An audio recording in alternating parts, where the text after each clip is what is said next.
যে পঞ্চায়েত নির্বাচনটাকে প্রহসনে পরিণত করে নির্বাচনের যারা প্রতিদ্বন্দ্বিতা করবে তাদেরকে রুখে দিয়ে অধিকাংশ পঞ্চায়েত দখল করা। আমরা এর তীব্র প্রতিবাদ জানাচ্ছি।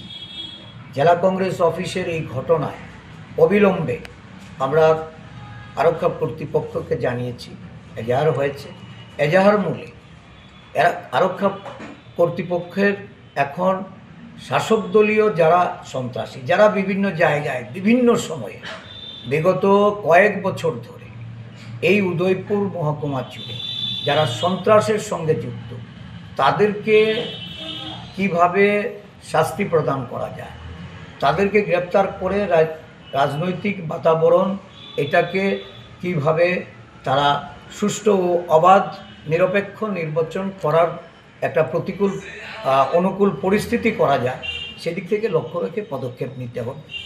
আপনারা জানেন যে রাজনগরে একজন জেলা পরিষদ প্রার্থী, ওনার উপর আক্রমণ সংগঠিত করে ওনাকে মেরে ফেলা হয়েছে। উনি গতকালকে মৃত্যুবরণ করেছেন। অত্যন্ত দুঃখজনক ঘটনা। আমরা সিপিআইএম দলের প্রার্থী হওয়ার জন্য এই অপরাধে ওনাকে হত্যা করা হয়েছে।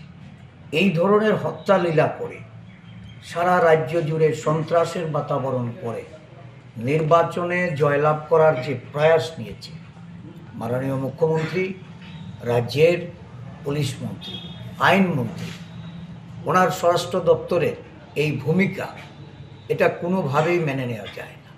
গত কয়েকদিন আগে আমরা গিয়েছিলাম ডিজিপির কাছে এবং সমস্ত সারা রাজ্যের চিত্র তুলে ধরে আরক্ষা প্রশাসনকে সক্রিয় ভূমিকা নেওয়ার জন্য আমরা যেমন অনুরোধ করেছি, এই নির্বাচন সুষ্ঠুভাবে অবাধভাবে সম্পন্ন করার জন্য রাজ্য নির্বাচন কমিশনারের কাছেও আমরা এই বিষয়গুলি তুলে ধরেছি। কিন্তু সম্পূর্ণভাবে এই যে নিষ্ক্রিয়তা চলছে, এটা মেনে নেওয়া যায়। আমরা এই নির্বাচনে প্রতিদ্বন্দ্বিতার জন্য প্রস্তুতি নিয়েছি এবং এই নির্বাচন সুষ্ঠুভাবে সম্পন্ন করার জন্য একদিক থেকে যেমন আমরা প্রতিরোধ গড়ে তোলার আমাদের প্রয়াস থাকবে, বিরোধী দলগুলি সমস্ত ঐক্যবদ্ধভাবে লড়াইয়ের ময়দানে গণতন্ত্র বাঁচাতে আমরা মাঠে নামব। সাথে সাথে প্রশাসনকেও আমরা বলবো যে আপনারা আপনাদের নীরবতা ভেঙে আপনারা দায়িত্ব নিন।